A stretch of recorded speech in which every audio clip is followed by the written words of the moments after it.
for the hardest-hitting show in talk radio. The true progressive voice since 2012. This is Southpaws.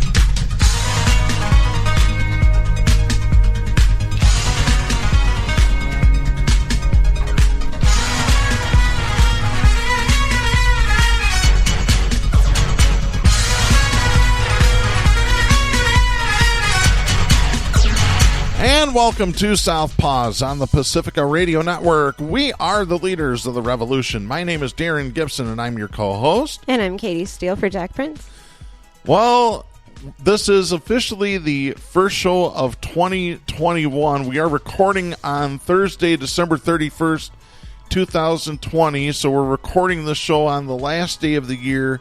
This will be available to our stations on the first day of 2021. So Happy New Year to everybody out there. Happy New Year. We made it.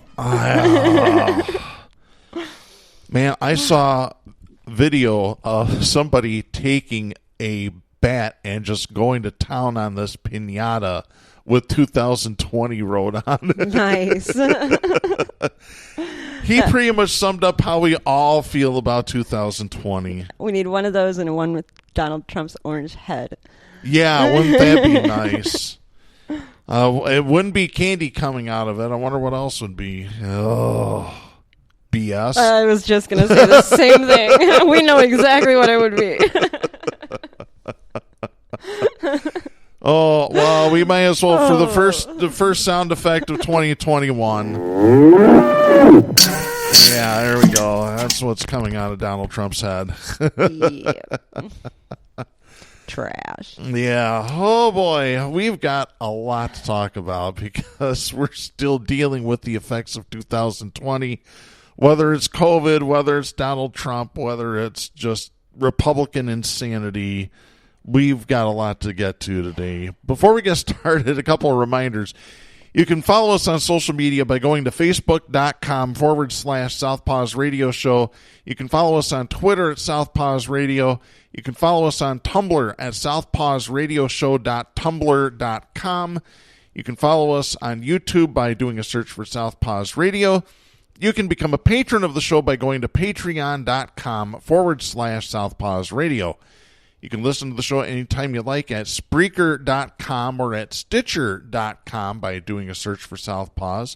You can find us on Apple Podcasts by doing a search for Southpaws. And once you found our logo, you found us.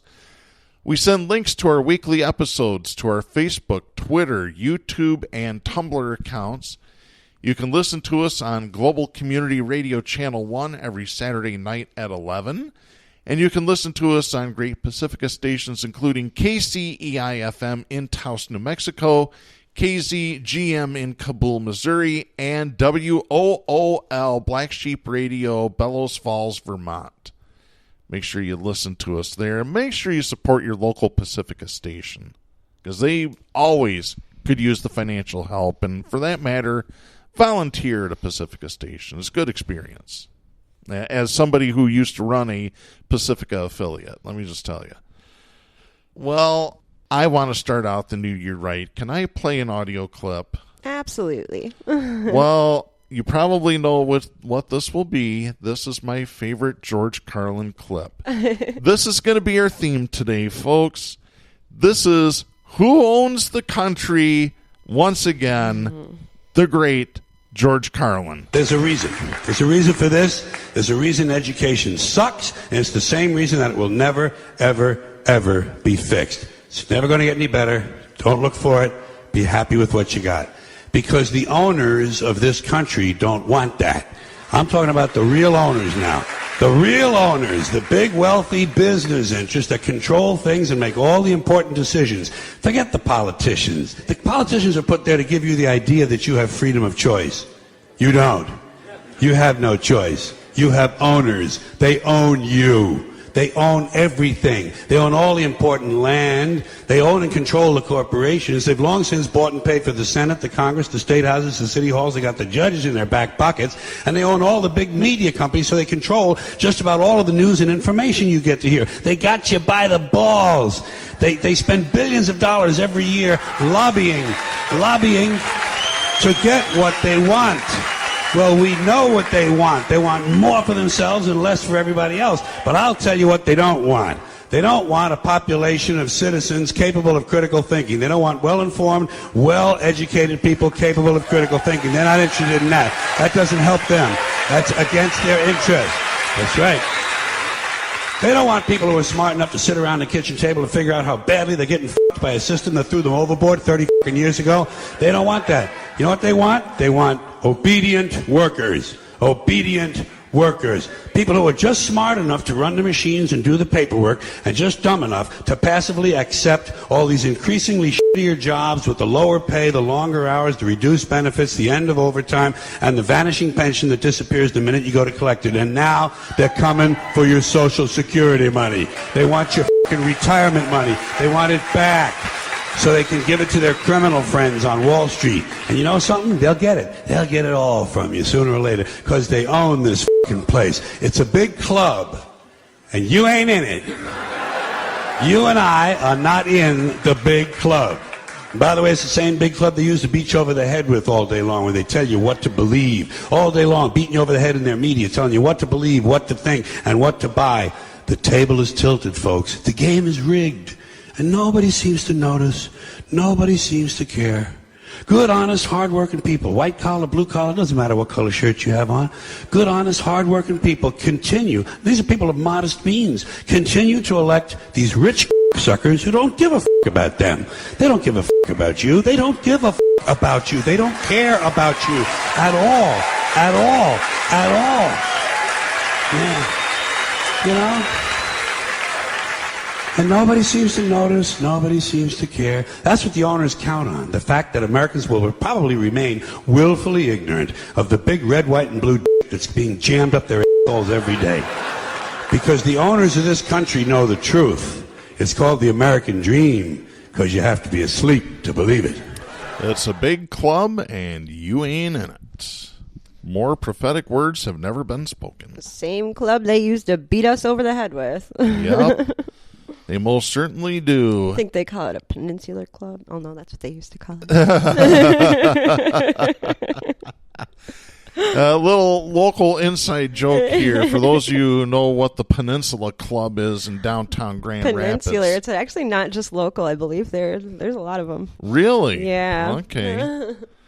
Didn't know that. It's a nice little society, back in the Freemason days. Yeah. Oh, they were still going up until just recently. Oh, yeah. Absolutely. Yeah. I think they still are, right? Probably. Yeah, I'm sure.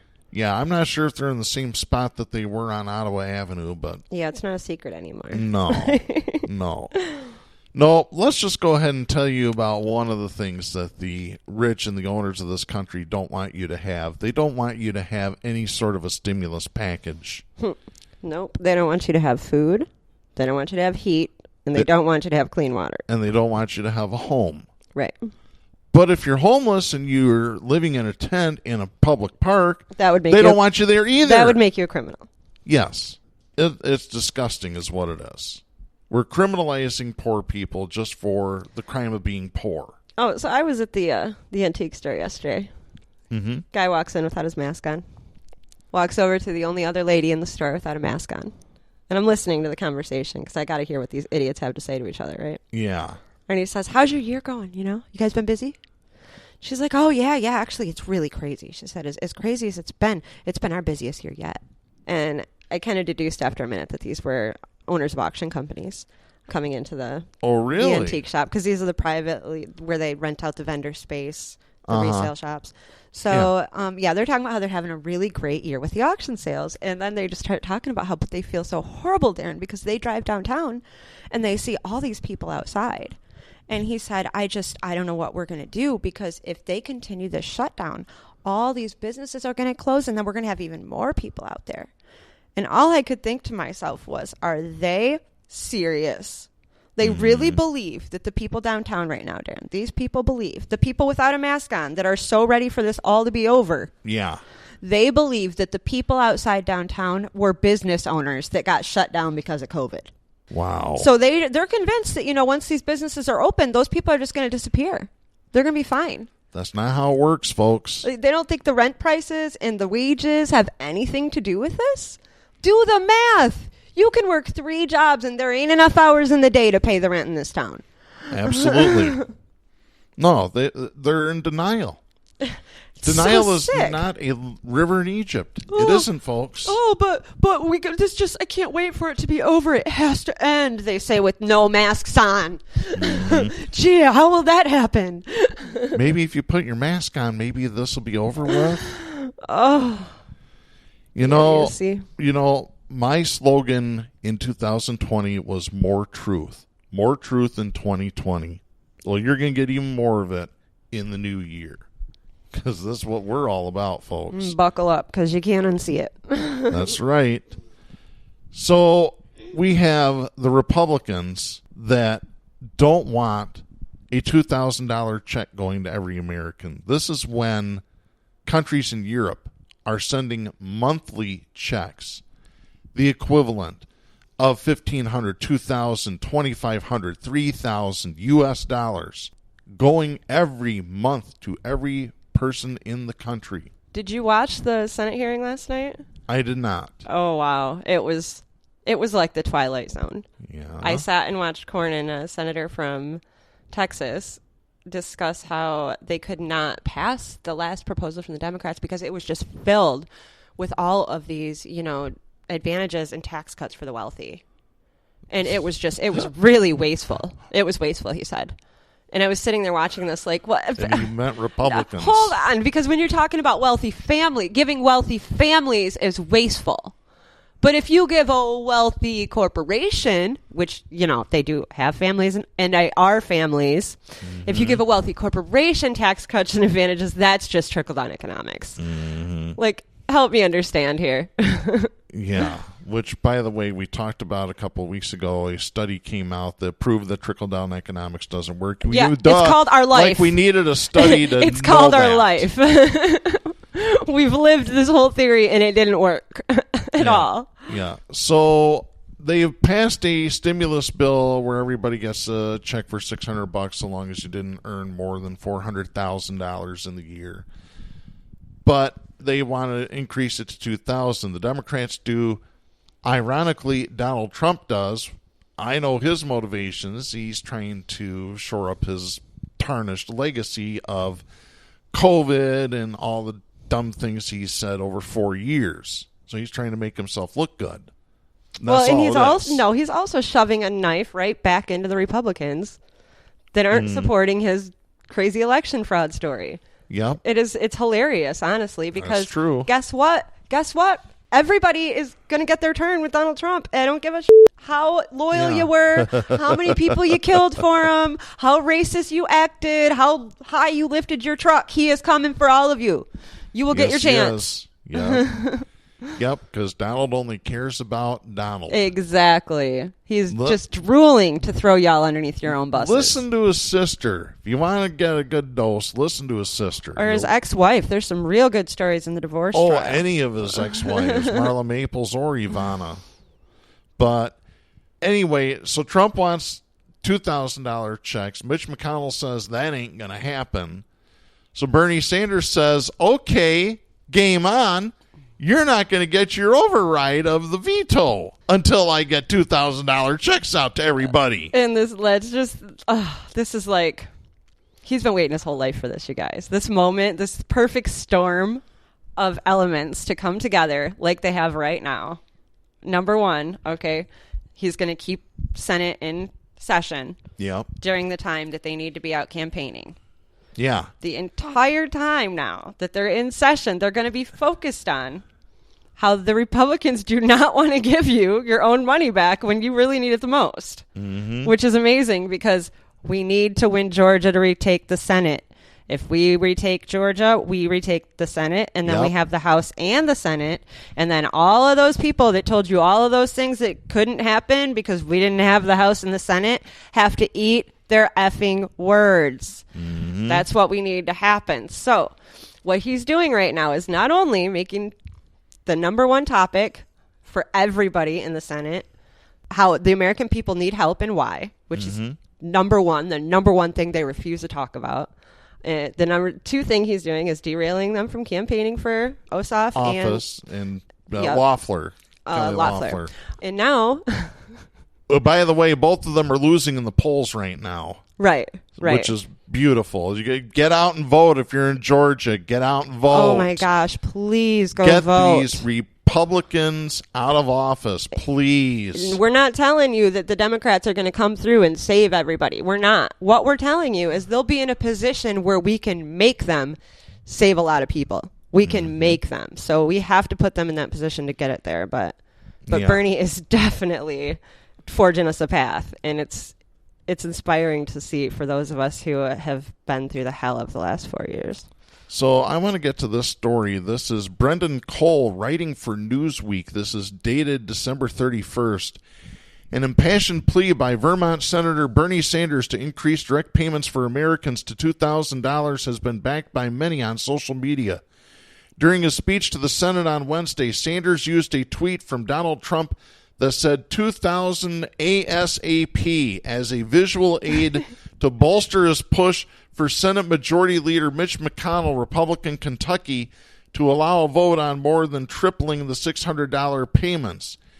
Sanders said McConnell, quote, might want to get on the phone and start talking to working families in Kentucky, end of quote, about getting the $2,000 check, pointing out the state has 10 of the poorest 25 counties in the country. Yep. And can I just got to interrupt you? Yeah, just to please. throw in the fact that this man, Bernie Sanders, 76, something like that, 76-something-year-old man, his ass carried in a huge poster board with Donald Trump's tweet on it. He set it up on an easel, and he pointed at it and made everybody read about how Donald Trump said families deserve $2,000. And that is just, honestly, I've been waiting 4 years for that moment. It's icing on a cake. Yeah. Sanders said it would be tough to get the required 60 senators to agree to the proposal, telling the upper house, quote, all that I am asking is give us a vote. What's the problem? Allow the United States senators to cast a vote as to whether or not they are for the $2,000 check or they are against it. We have a very unlikely ally in Donald Trump, so even on this issue, amazingly enough, the President of the United States is right, end of quote. McConnell has said there is, quote, no realistic path, end of quote, to the proposal to increase the cash payments, telling the Senate floor that lawmakers were, quote, not going to be bullied into rushing out more borrowed money into the hands of Democratic rich friends who don't need the help, end of quote. Let's just stop there for a second. Oh, yeah, we probably should.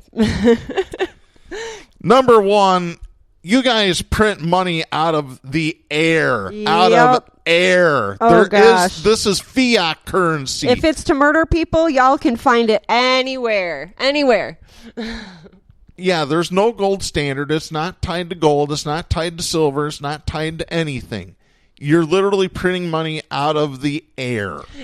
Don't give me this bull crap. Can we talk about the fact that people who have a high income, right, generally have a lot of things financed. It's not all paid off in cash, right? So they still have bills, right? Yeah. Now, COVID stopped a lot of us from working. It didn't necessarily mean that wealthy people are just good and can just keep paying these massive amounts of bills. I mean, they were making the money to justify the payments, but when you stop making money, you need help too. Now, if Katy Steele is telling you that there are wealthy people right now that might need help too, and of course, this is the only time in the history of the world that Republicans have ever argued for wealthy people to not have money. That should tell you that they're just diabolically like killing people. Okay, that's all I got. Yeah. So a lot of people chimed in on Twitter.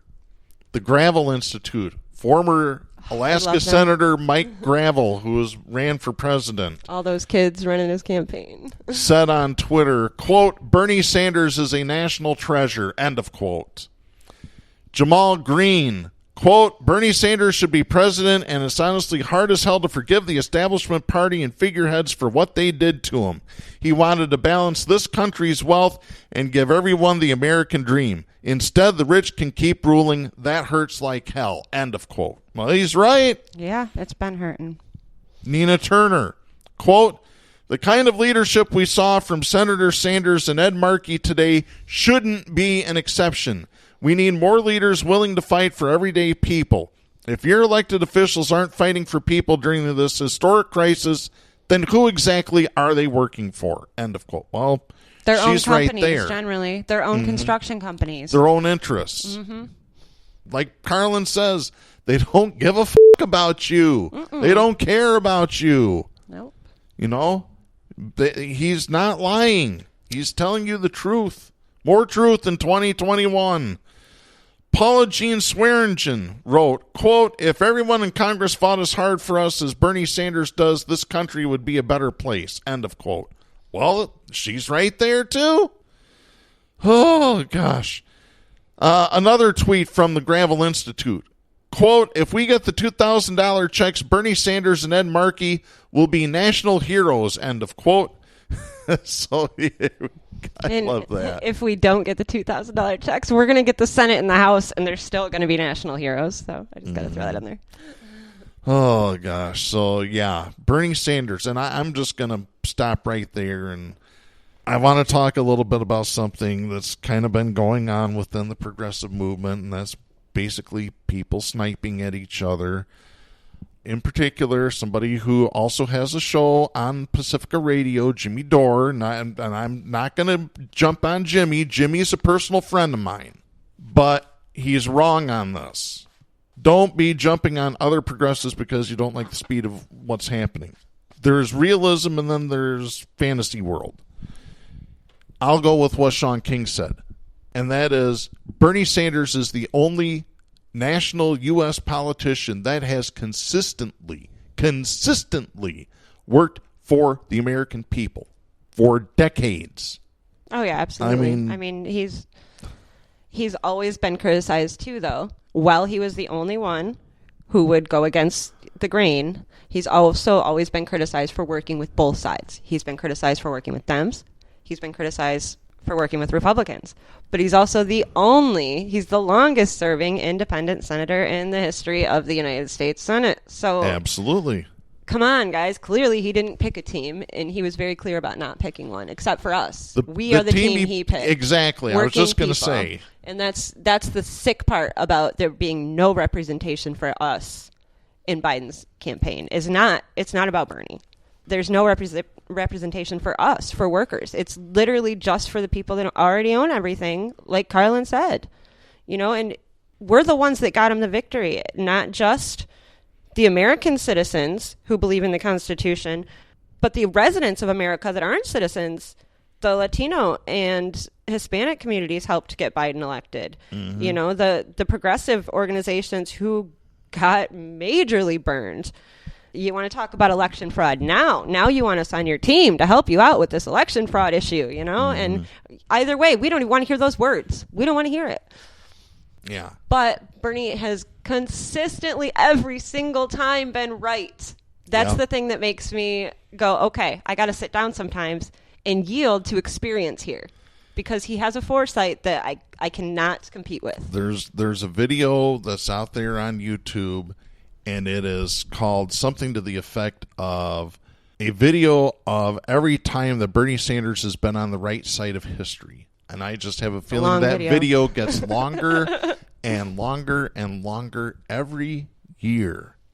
One person who's not on your side is Senator Josh Hawley, who is a Republican, who has now said that he's going to object to the certification of Joe Biden being voted president when the Electoral College is certified on January 6th in Washington. And a lot of people are saying, well, that's not a big deal. It's just a technical thing, and et cetera, et cetera. Well, I have an opinion piece. This is published at CNN by Joshua A. Douglas. He is a law professor at the University of Kentucky J. David Rosenberg College of Law. He is the author of the book, Vote for Us, How to Take Back Our Elections and Change the Future of Voting. I'm going to read this here. This was published on December 31st. Don't be too nervous about Republican Senator Josh Hawley's announcement that he will object to the certification of Joe Biden as president when Congress meets on January 6th. His ploy won't stop Biden from taking the oath of office on January 20th, but it should make everyone concerned about the long-term health of our democracy.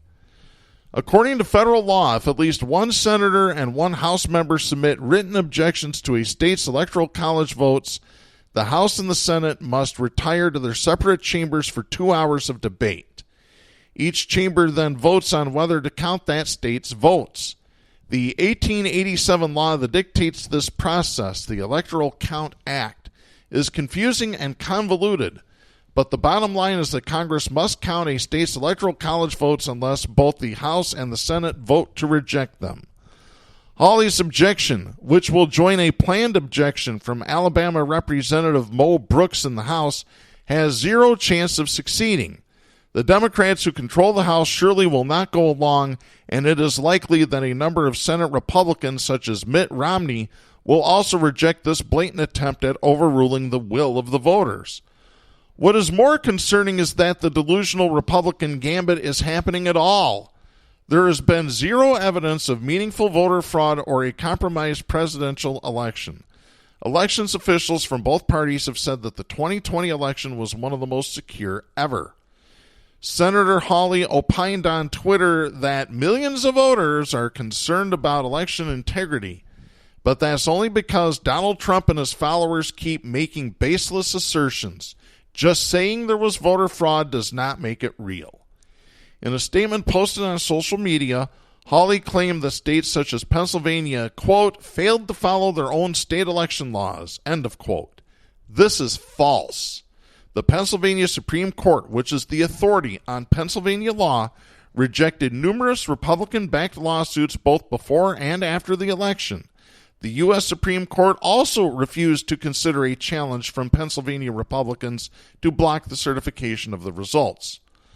Hawley's and Brooks's objections could set a disturbing precedent that the losing party should simply object and claim phantom election integrity concerns in an effort to overturn the result.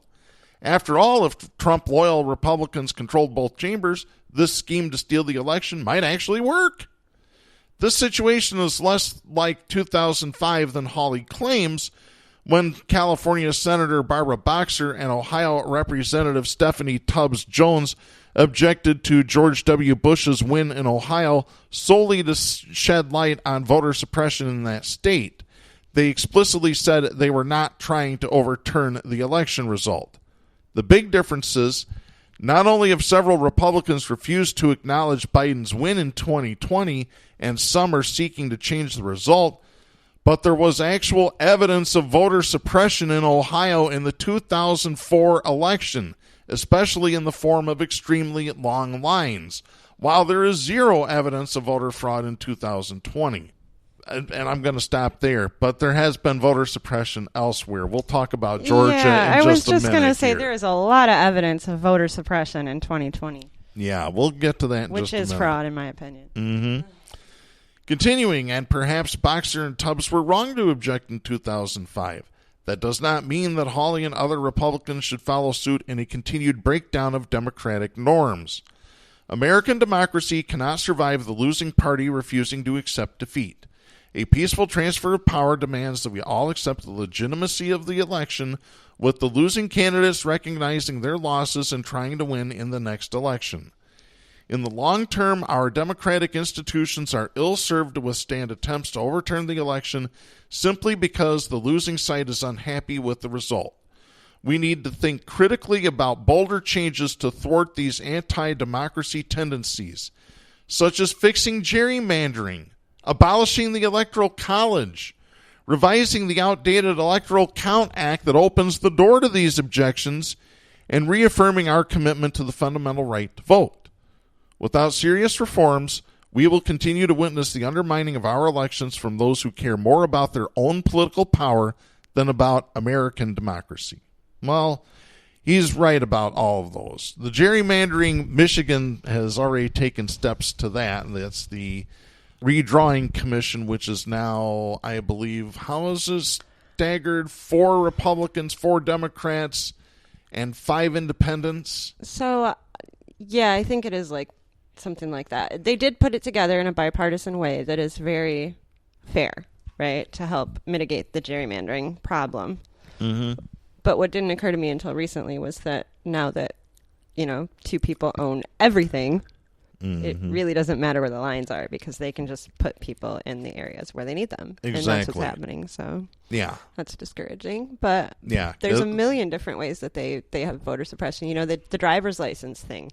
They push the narrative that criminals, that felons can't vote. There's so many different ways. Which is not true in many states. Not true in Michigan at all. Do not ever believe that. You Yeah. can vote in Michigan. Even if you have a felony or misdemeanor. You can vote. Yeah, they don't want you to think so. And people will straight up lie to you, but it's not true. Mm-hmm. And we've talked on this show about Georgia suppressing the vote by purging the voter rolls. And as a matter of fact, we've had Greg Palast, who is a investigative journalist, the author of The Best Democracy Money Can Buy, has been on this show to talk about what happened in Georgia. We just had him on earlier this year. I watched it in the different states in 2016. All the people, that were friends with me on social media just having been purged from the voter roll right before the election was about to happen. Like they're going in and finding out if they're registered, and no, they're not. And they couldn't. It was too late at that point. Yeah. Yeah, that's why we always say make sure that you check your registration. In always time check for the it. deadlines, you got to check. Like sometimes in some states, I think New York, it was like 6 months or something you had to register. And once they purged people, there was no way to get them back on. Yep. And I want to get to this. This Sorry. is Melissa Quinn writing for CBS News. Since we've been talking about Georgia, I've had to pull this story up. A federal judge in Georgia Monday blocked 2 Georgia counties from removing more than 4,000 registered voters from their rolls and preventing them from casting a regular ballot in the January 5th runoff elections, which will determine which party controls the Senate. U.S. District Judge Leslie Gardner sided with Majority Forward, a voter registration group, and Gamaliel Warren Turner, a Georgia voter, in their challenge to efforts by the boards of election in Ben Hill County and Muskogee County that targeted a total of 4,185 registered voters. By the way, Judge Leslie Gardner is the sister of voting rights activist Stacey Abrams. Really? Yes. Interesting. She wrote the board's decisions to sustain challenges to the voters' eligibility, quote, risk disenfranchising thousands of voters, end of quote. She continues, quote, failure to grant the injunctive relief could result in eligible voters being denied the right to vote, voters who would otherwise exercise their constitutional right to vote being intimidated or discouraged from doing so, or eligible voters being forced to go to extraordinary lengths during the holiday season and ongoing COVID-19 pandemic to prove that they are eligible to vote. While the court acknowledges that an injunction may burden defendants in their role managing the ongoing election, the harm to voters whose right to vote is wrongfully impeded or denied is far greater, end of quote. Well, she's right. Absolutely. So good for her. Good on. This would not have happened had it not been for Greg Palast. I'm sorry, he was the original plaintiff in the lawsuit. And he's challenged it in other states, including right here in Michigan. If you want to go back, go into our archives and just look for our interview that Jack and I did with Greg Palast. It's amazing, amazing stuff. Nice. Yeah. Yeah, it's really important that people actually go out and take those 5 minutes to vote. You can make a difference, but you have to actually show them that we're paying attention. Absolutely. And I want to get to this. I'm just skipping around a little bit here. We were talking about Donald Trump earlier. We might as well get into this story. This is Kevin Liptak and Jeremy Diamond writing for CNN. This is dated December 22nd. Donald Trump has turned to a fringe group of advisors peddling increasingly dubious tactics to overturn the results of the election, creating a dire situation that multiple senior officials and people close to Trump say has led to new levels of uncertainty at how Trump will resist the coming end to his tenure. So, yeah, I think we might have talked about this a little bit last week, about how he's following the nut jobs, the cuckoo birds, and the most fascist, violent dictators on the planet. Yeah, you know what? Let's talk about that. Let's talk about what's happening in Russia with Putin. He is Donald Trump, except he's more empowered because he's had 20 years in office. Mm-hmm. We were just talking about this before the show because I've been seeing snippets, clips here and there about some stuff he's been doing, and it's pretty off the wall.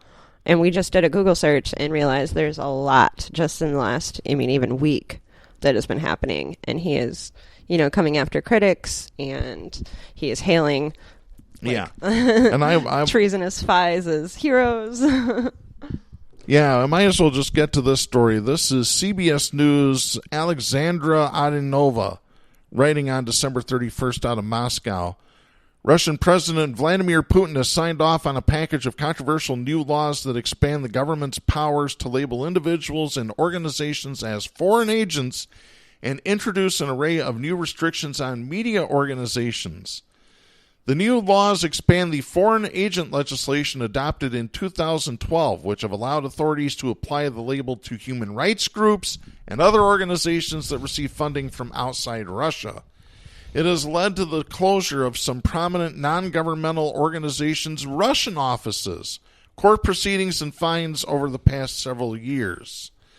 The legislation was updated last year to make it applicable against individuals, including journalists and bloggers. Hey, just like China. Yeah, China just locked up a blogger for 4 years. He's going full-blown China, and he's talking, he's actually publicly talking about working with them now. It's getting really scary. I was looking up the Uyghur situation to see where they were at on that, and it seems that, even in the media, they're kind of lining up on that as well. So. Mm-hmm.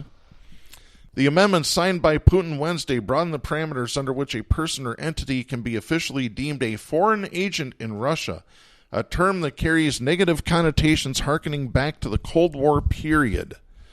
Under the law, Russian or foreign citizens who receive assistance from abroad and engage in political activity in the interest of a foreign state must register as foreign agents. So let me get this straight. If you're living in Russia, if you're a Russian living in Moscow and you say something to the effect of the U.S. ought to elect Bernie Sanders as president, and your sister has sent you money from America, you're going to have to register as a foreign agent. Yeah, and if your sister sent you money from America, now you've just committed some serious... Mm-hmm. Yeah, it's... And, people listening to this might scoff, oh, this can't happen here. Yeah, it's happening. It is happening. Take a look. Who's Donald Trump's heroes? Putin. She. North Korea. Kim Jong-un. He aligns himself with dictators. Yeah, there you go. Aligns himself with dictators and violent dictators. Mm-hmm. And like we were talking about last week with all the pardons, it's a narrative right now that he is forming. And the narrative is, you don't get to stand up for yourself. Not here. I have the power here. I'll kill you or lock you up. That's the narrative. And that is legal now because that's the country he wants. Yeah, Russia's infamous for poisoning critics. Yeah, go look at the millions of people in Russia and China and tell me it can't happen. Yeah, exactly.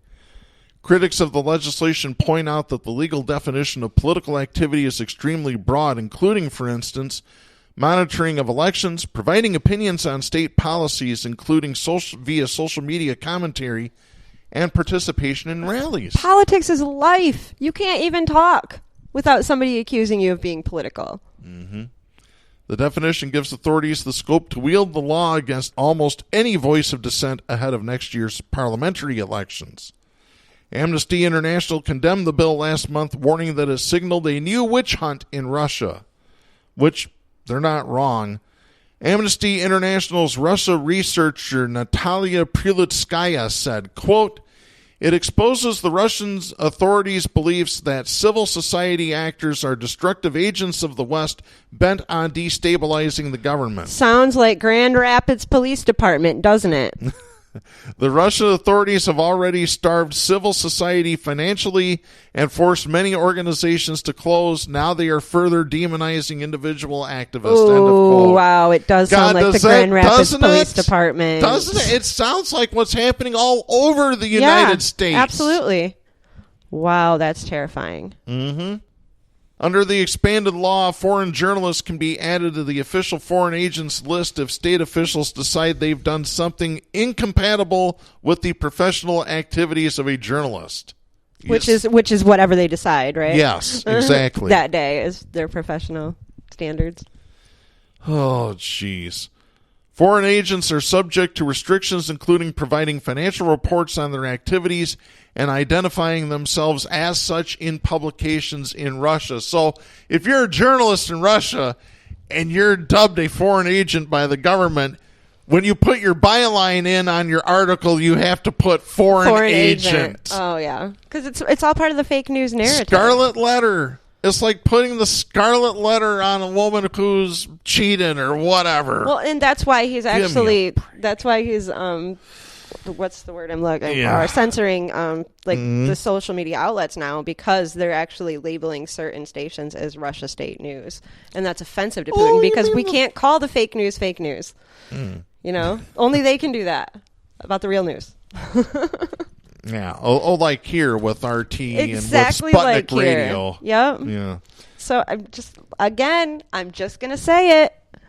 I don't know why anybody why I'm the only one asking what we're going to do to stop Russian troops from, moving in and taking over all of the American resources, since now Donald Trump gives no Fs about the Republicans and no Fs about the Democrats.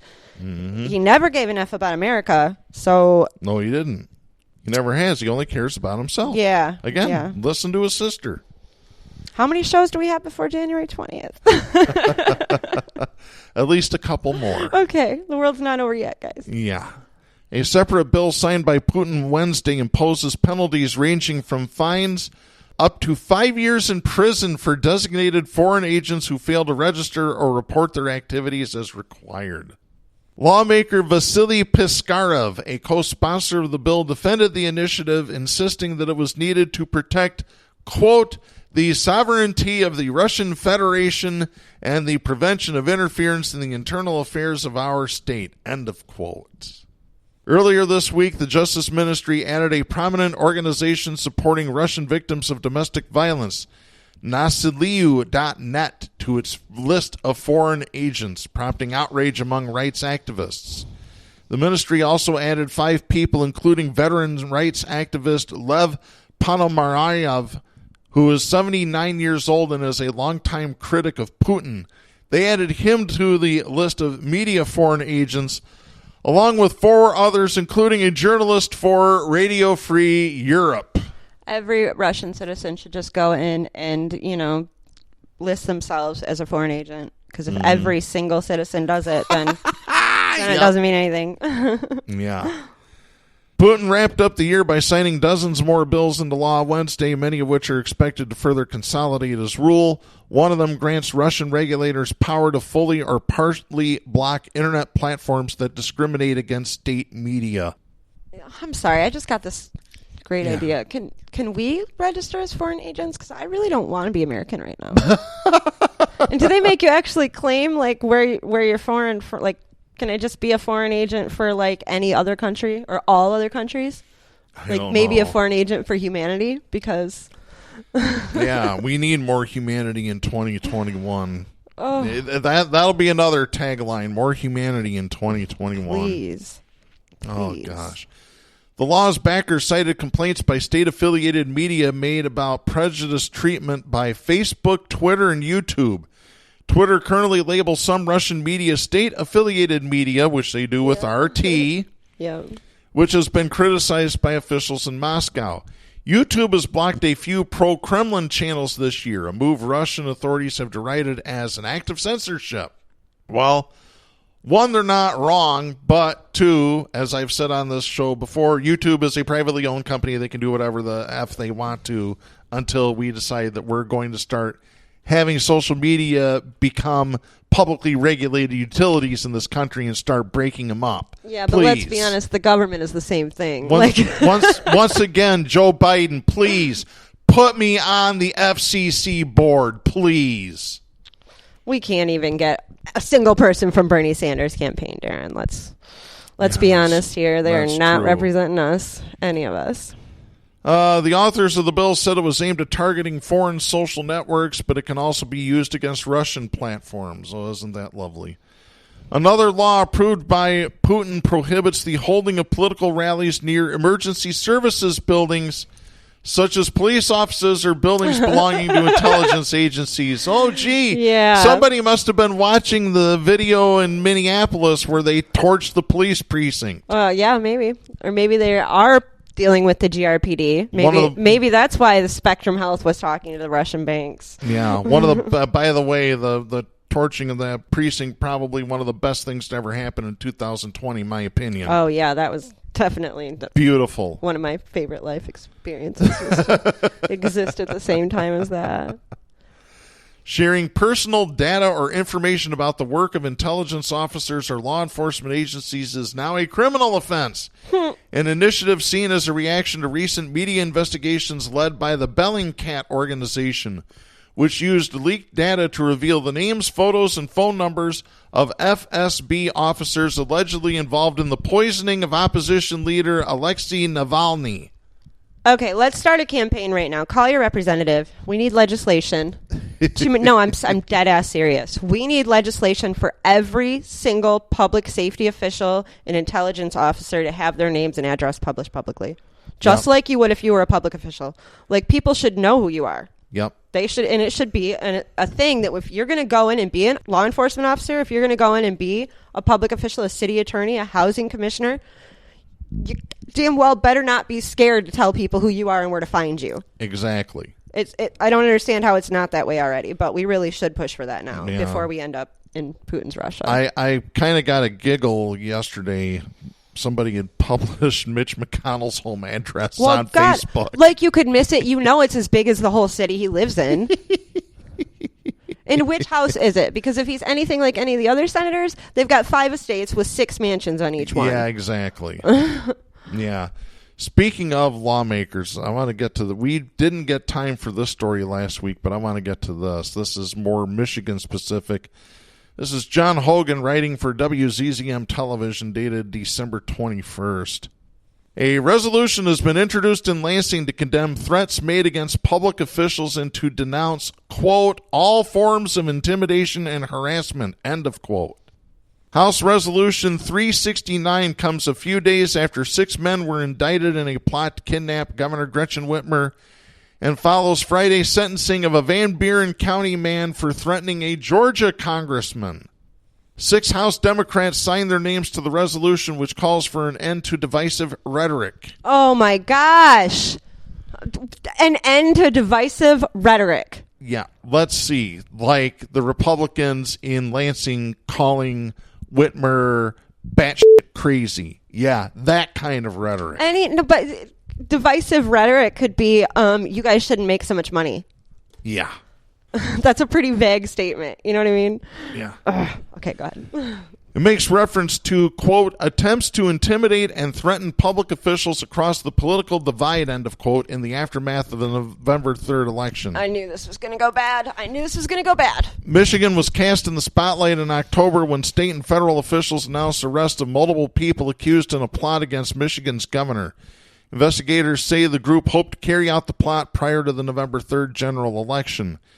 A federal grand jury last week indicted 6 men with conspiring to kidnap Whitmer in what investigators say was a plot by anti-government extremists who were angry over her coronavirus policies.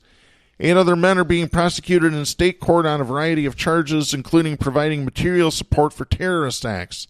Some have been linked to the alleged plot against Whitmer. No, they all have, actually. U.S. Attorney Andrew Burge said threats made against public officials are not taken lightly. Quote, we certainly are seeing plenty of that, and it needs to dial down. Hopefully people are paying attention to the cases that we are bringing, end of quote. Oh, the public officials think that it needs to dial down. I think what they need is a public official that calls for a dial up of transparency on who our public officials are. Maybe I'll have to do that soon, because I'm real tired of it. They shouldn't be scared. If they were doing their jobs, they wouldn't be scared. Yep. Among those prosecuted is 60-year-old Martin Osborne of Bangor in southwest Michigan. He pleaded guilty in August to threatening a public official. Osborne left a voice message for U.S. Representative Henry Johnson, Republican of Georgia, in which Osborne stated, quote, One day you are going to see me. It'll be about 2 o'clock in the morning. I'll be at your bedside, and all you're going to see is me knocking the shit out of you. Terrified? You should be. End of quote. Oh, yeah. Thanks for that opening shut assault case, dummy. Seriously. People, I swear some of them look up the tenets of the law and figure out how they can violate every one of them really clearly. Oh, I think they do. Osborne linked the threat to Johnson's sponsorship of a gun control bill. A judge on Friday, so a gun nut. A judge on Friday sentenced Osborne to 12 months and 1 day in prison. Jeez. But this is what I'm talking about. If they knew, if every public official knew that every single citizen in America knew where to find them, they'd probably make sure we didn't have so many gun nuts running around. They might work a little bit harder. They might not leave for the holidays. They might stay in session and actually accomplish something. Here's another one. Last year, a 52-year-old Kentwood man was charged with making threats to U.S. Senator Cory Booker, Democrat of New Jersey. The case was prosecuted in Grand Rapids Federal Court. What? 52-year-old Rick Lynn Simmons left Cory Booker a vulgarity-filled message and threatened to put a 9mm gun into Booker's face. How did we not hear about this? I know. This is the first I've heard about this. A federal judge sentenced Simmons to 15 months in prison, fined him $2,000. I can tell you why they... He must be white. I can tell you why they did this. It has nothing to do with any of this. This all has to do with Cynthia Johnson. Period. Yes, they do care about outside threats, if you want to call it outside threats, but they're also not too happy about Cynthia Johnson calling out other lawmakers and calling out people who were calling and leaving racist messages on her personal cell phone using the N-word. It's ridiculous. One thing we have not yet talked about was the Christmas Day bombing in Nashville, Tennessee. Oh, yeah. This has been big news all week, and we might as well just wrap up the show talking about this. So, a guy by the name of Anthony Quinn Warner, he's in his 60s, drives an RV, parks it in front of the AT&T building over on 2nd Avenue. By the way, I was in Nashville back in 2016 on vacation in the downtown area, and it was just beautiful. I love Nashville. Oh, yeah. Gorgeous. Mary Harrington, who used to be one of the hosts of Women Libs Radio, which used to be a sister program of ours, went with me to Nashville. Absolutely beautiful down there. We went to the Johnny Cash Museum. This bombing didn't happen too far from the Johnny Cash Museum. Mm-hmm. It didn't happen too far from the restaurant that we ate at that day. I mean, this really hit me kind of hard because I like I said, I love the town. So this guy parks an RV, then starts broadcasting a recorded message saying that there is a bomb in this RV and he's going to blow it up. About 15 minutes before the explosion, the warning goes away, and he puts on the Petula Clark song Downtown. So the cops are like, what the hell? The cops were originally called for a shots fired call. They got there, they saw this RV, and they heard the message. There's a bomb. So the cops started evacuating everybody out of the apartments above these businesses and getting everybody the hell out of the area. How only 3 people got minor injuries is beyond me. Well, it seemed like the strategy was to not hurt Yeah. that many people based on the timing of in the place where you did it, you know? Yeah. Christmas morning, it's just, there's a lot of questions that remain unanswered at this point here. Why there? Why did he park it there? Well, some things have come out over the last few days about this guy. One, his dad used to be a Bell South employee. Bell South was absorbed by AT&T. It actually used to be one of the baby Bells when President Jimmy Carter broke up AT&T and originated the 7 regional baby Bells. 7 or 8, I forgot. But I thought at first maybe this guy's dad got screwed out of his pension. Maybe he was wrongfully terminated by Bell South. Maybe he was let go when the merger happened. Maybe he had some sort of a grudge against AT&T. Well, now it's starting to come out a little bit that this guy might have believed in lizard people. He might have believed in 5G conspiracies where it's the QAnon bullshit that Oh, 5G towers are what's causing the coronavirus. 5G tower, the government can spy on you easier. I gotta just be honest with you. The government's been able to spy on you for decades. Oh, yeah. Don't feed me this 5G crap, because it's crap.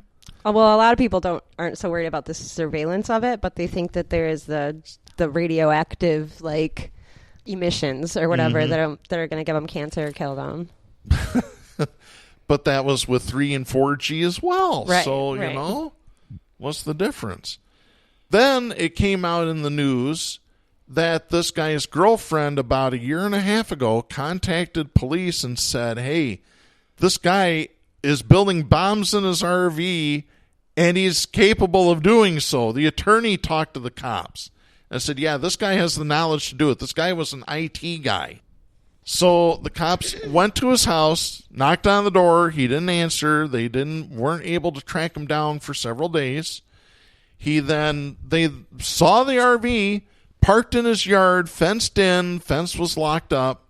So they gave up after several days of not being able to talk to him. Yeah, that makes sense, what right? the hell?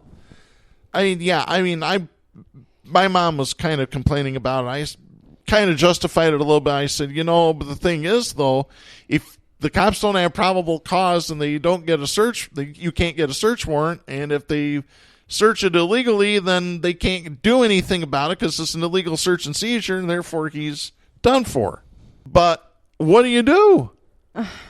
The cops are damned if they do, they're damned if they don't. No, I don't think so. I don't know. The amount of surveillance they have. I've seen them do it in a million other cases. I mean, if you do it, read through FOIA requests, you find out they do it all the time. That's true. They do not follow their own laws. They're exempt from them because they have discretion, especially in the interest of public safety. They could have done something. There's no way in hell they couldn't have. And even getting him off the street, even if you can't get him into trial, right? If you can get him off the street or out of the damn van, you might be able to save downtown. Yeah. So now the question is, why didn't they do anything about him? And that's my question too. But I also will tell you, number one thing that I know for sure is that the number one most violent agency in any city across America is the police department. Yes. So I absolutely have concerns that they knew what was happening or had something to do with it. I always do have those concerns now, even in my own city, when there's murders, when there's cars stolen, I suspect the police. Mm-hmm.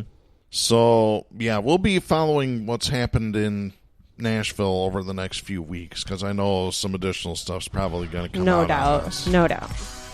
Yeah, so, wow, 2020 was some year between COVID and save everything you got with politics. 2020 on it, because it's going to be worth money someday.